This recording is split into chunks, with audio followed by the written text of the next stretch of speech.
आधी रोटी खाएंगे, जमीन को बचाएंगे। आधी रोटी खाएंगे, जमीन को बचाएंगे। फिर से लड़ेंगे, फिर से लड़ेंगे,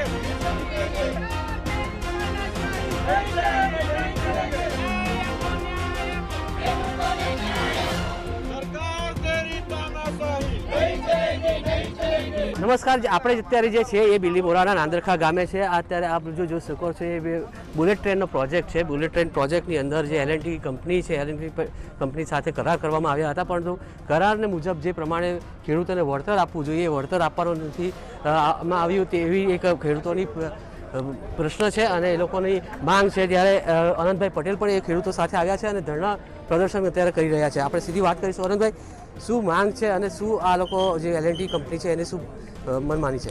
એલએનટી કંપની પોતાની મનમાની કરીને અહીંના ખેડૂત પાસે ભાડે પટ્ટે જે જમીન લીધી હતી એ જમીનમાં મોટું ખોદાણ કરીને માટી ચોરી કરી છે. કોઈ પણ જાતના એને કર્યા વગર અહીંના ખેડૂતોની જમીનના ખેતીના બાણો તોડી નાખવામાં આવ્યા છે. અહીંના ખેડૂતો સાથે ચીટિંગ કરી છે. અહીંના ખેડૂતોના ફળાવ ઝાડ હતા તેમને જુદો જુદો ભાવ આપીને એમની સાથે ચીટિંગ કરી છે. એ બાબતે અમે ગણદેવીના મામલતદારને આવેદનપત્ર આપ્યું હતું. ત્યારબાદ સમાધાનકારી વલણ માટે પ્રાંત અધિકારી ચીખલીએ એની અધ્યક્ષતામાં ગણદેવીમાં મિટિંગ રાખી હતી અને બધા જ ખેડૂતોને વાયદો કરવામાં આવ્યો હતો એલએનટી કંપનીના અધિકારી દ્વારા કે એમને યોગ્ય વળતર ચૂકીશું, પરંતુ આજ સુધી એમને યોગ્ય વળતર નથી ચૂકવ્યું. એના માટે આજે અમે અહીં ધરણા પ્રદર્શનમાં બેઠા છે. આ લોકો કોઈ અધિકારી તમને મળવા આવ્યું છે કે કેમ?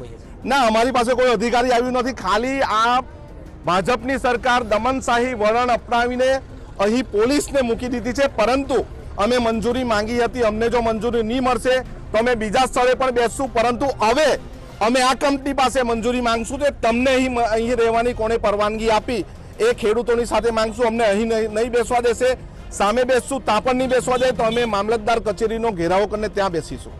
તો મામલતદાર કચેરીનો ઘેરો કરવાની વાત છે. આપણી સાથે કેટલા ખેડૂતો અસરગ્રસ્ત છે તેમની સાથે પણ વાત કરીશું. તમને કેવું પ્રમાણે બાંહેધરી આપી હતી અને હવે શું કહેવા માંગે છે? સાહેબ, એ લોકો હવે જે કંપનીવાળા કહે છે કે પાણીનો નિકાલ કરીએ ને ઝાડ મરેલા છે તેનું એ લોકો જોવું જોઈએ એમ કે મારા ઝાડો મરે છે અને શાકભાજીને નુકસાન છે. આજે એ કંપની જ્યારથી આવી ત્યારથી મને નુકસાન છે. વળતર માટે શું કહે છે?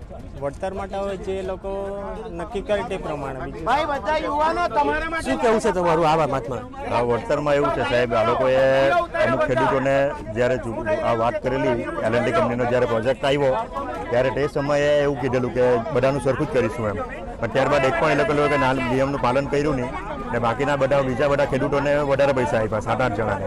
તો જેટલા જતા બધાના જ હતા એટલે હવે સરખું વળતર આપવું પડે બધાને જ. આજે એ લોકો હવે તેના પેલું પર મને વિરોધ બતાવે એનો કે એના પૈસા નહીં મળે.